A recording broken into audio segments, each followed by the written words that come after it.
Hi guys, kumusta kayo? Kung makita nyo, merong bag dito sa harap. Okay? So ano bang laman ng bag na to? Ating discuss yan. Buksan na natin. So sabi ko, mas maganda. Makita nyo guys, oh. Ayan, oh. Normal na bag to. Ayan. Mga bag ng mga elementary students. Ayan. So, matibay naman. Hindi to tungkol sa bag, ah. Ibig sabihin, ito na yung pwede kong paglagyan ngayon. Ayan, oh. So buksan natin. Ayan. Pagbukas natin ganyan, makita natin dito. Tara. Diba? Tuwang-tuwa ako eh. So, yun. Ano na bago dito? Yan. So ito na yung lagyan ko ng mga gears para maglakad ako. At least parang nakabag lang. Ayan. So anong mayroon ditong bago? Yung bago dito ay ang kanyang yan. Taran. So kanyang suppressor. Ayan. So ang suppressor niya ay ilang inch lang to? Mga 2, 1, 2. Kunin natin yung ruler para na saktong-sakto kasi maganda pag ano eh. Okay, 3 and ano ba to? 1 half 1/8. May na ako sa mat. Ayan o, dyan banda. Mga 3 and 1 half. 3 and dyan. Ayan, wala bang autofocus to? Ayan, 3 and 1 half. So, yun. Piniksihan ko siya. Tapos ito ay naka ayan o. Merong Allen. Kita ba? Allen. Tapos merong butas na maliit. So, wala tong palaman sa loob. As in, normal lang. Hindi ko na ano dito eh. Matatanggal. Yan. So, hanggang dito lang siya. Nagdagdag para diretsong lagay na sa bag na. Ngayon ko na kasi yung tatanggalin. Tapos isasalpak uli.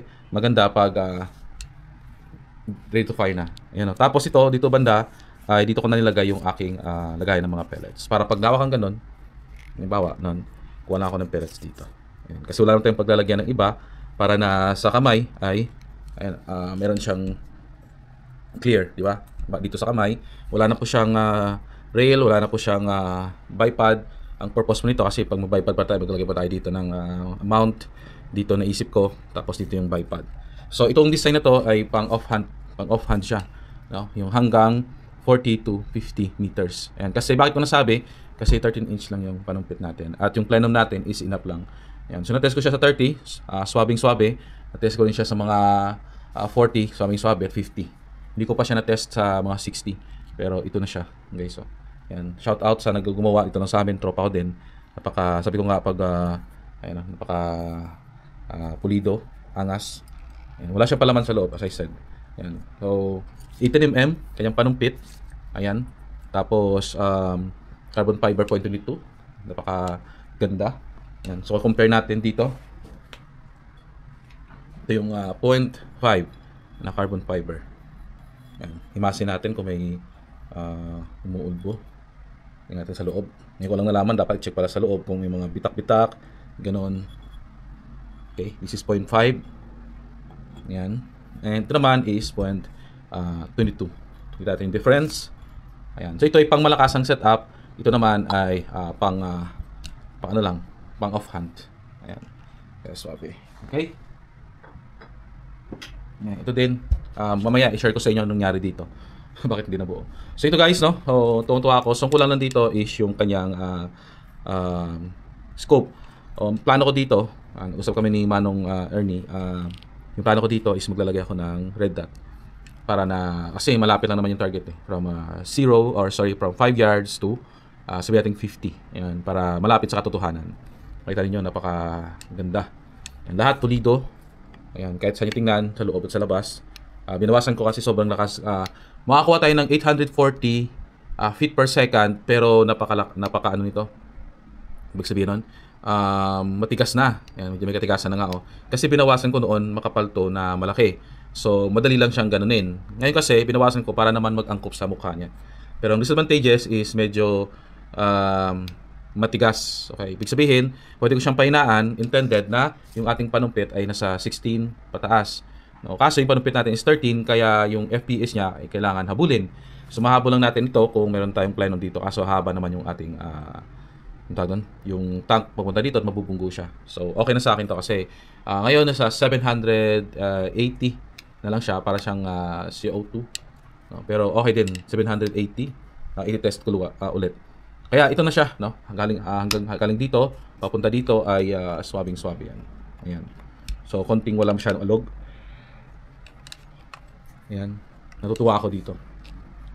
Yan. So, tanungin niyo ako, so Dave, malakas ba siya or nakakapag-control ba siya ng sound? No? Baka mabulabog yung ibon. From dati niya, siguro from 1 to 10, nagiging 6 na lang siya. Yung unlike before, nasa 9, 8, mga ganun. So, yun, 6 na lang siya or 5. Maramdaman mo talaga na pumuputok siya. But anyways, okay lang naman sa akin kasi hindi naman ganun kabulabog sa kapitbahay. Diba? Pero andun pa rin yung power niya. Ayun. So far, ito na siya. Okay. So, nung next, ito po, may lock dyan, walang alog. Yung receiver niya, yung ano dito is 2 beses na po. Ang ganda kasi smooth lang. 2 beses na, 2 beses, 2 na na-cancel ang aking order kasi yung first na order ko, naghintay ako ng 7 days para gawin tapos hindi nakapasok. So, nawala yung voucher na 1,300 na sayang from 8,200 kasi December yun eh. Naging 7,000 na lang pero dahil nawala yung voucher, kailangan kong bumili.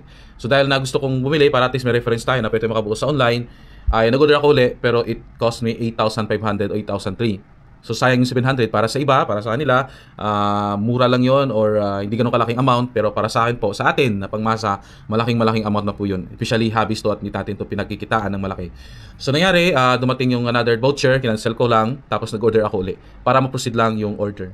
Tapos nagtaka ako ng ilang days, siguro 3 days. Akala ko kasi tapos na eh. Sabi papadala bukas, tapos hanggang nag-deadline, hindi na padala. So, nagtanong ako, kumusta yung order ko, papadala na kasi tapos na eh. Nag-reorder na lang ako para ipadala na pagka-ship. Anong nangyari? Sinabihan ako na hindi ginagawa pa yung order. And naka-record po yun. Nagtaka ako, sabi ko, ako po yung nagpagawa sa inyo. Ito po yung nagdagdag ako ng GCash na 150 para po sa serial number.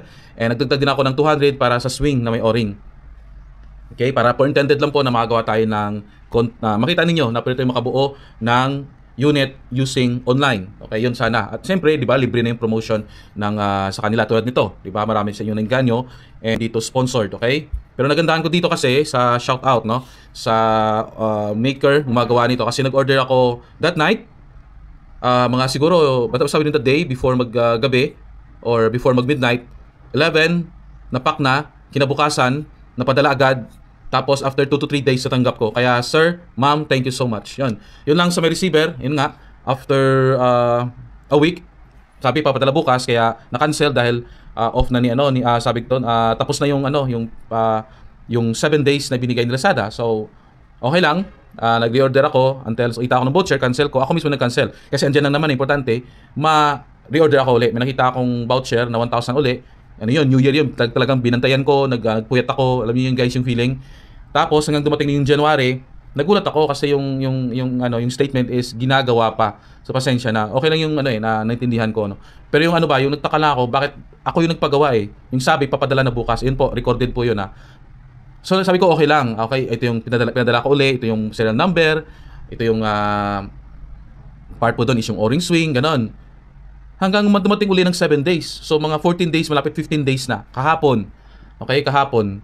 Nagpunta ako sa Lazada, sabi ko sa kanila na kumusta naman? Sabi nila, hindi kami in your end, hindi ka pwede ma-extend but nasa seller po yun. Nag-message ako sa seller, walang reply. Hanggang kinabukasan, I think 3 days ago ko kahapon, wala na. As in, cancel uli.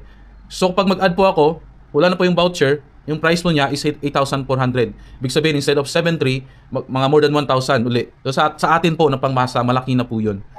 Nag-message ako sa kanila, sabi ko sa'yo, na-cancel na yung order ko kahapon hanggang ngayon, wala pong reply. Ayun. So hindi ko pa nakuha yung refund ko, tapos nadismaya pa ako kasi 14 days. Nagtaka lang ako bakit tapos na, bigla na namang ulitin na gagawin ulit. Ayun, so sa mag-order online, kung meron kayong receiver nito, mas sabi kong mas dito kayo sa kanila. Ayan pakita ko yung yan. So meron silang receiver, mas po ito. Actually hindi pa kami nakipag-usap nito. Totally order lang, lagay ko sa aking cart. Kinabukasan pinadala agad. Ayun. So sa isa, hindi ko mabanggitin pero dismayado po ako, may mga complaint na nakaligtaan nila, yung mga pinadala na GCash, nakaligtaan na ang tawag doon na gawin. So guys, kasi ganito kasi yan eh. Pag ito napadala sa'yo, pag na-return, hindi lahat, walang question. Pwedeng sabihin na, ano yan, part ng airsoft yun. May posibilidad na hindi po tatanggapin ito. Okay? So, yun lang, update, parang matatagalan tayo dito. Ayan, so hindi ko pa alam. Pagdating siguro ito yung comment ko, pagdating sa online, pag magbubukas sa using online, mag-isip-isip ka muna. Alright? So maraming salamat guys, pero ito okay na to. Mag-enjoy na tayo dito. So this is Dave Lopez from Rifle House Philippines and see you soon. Peace.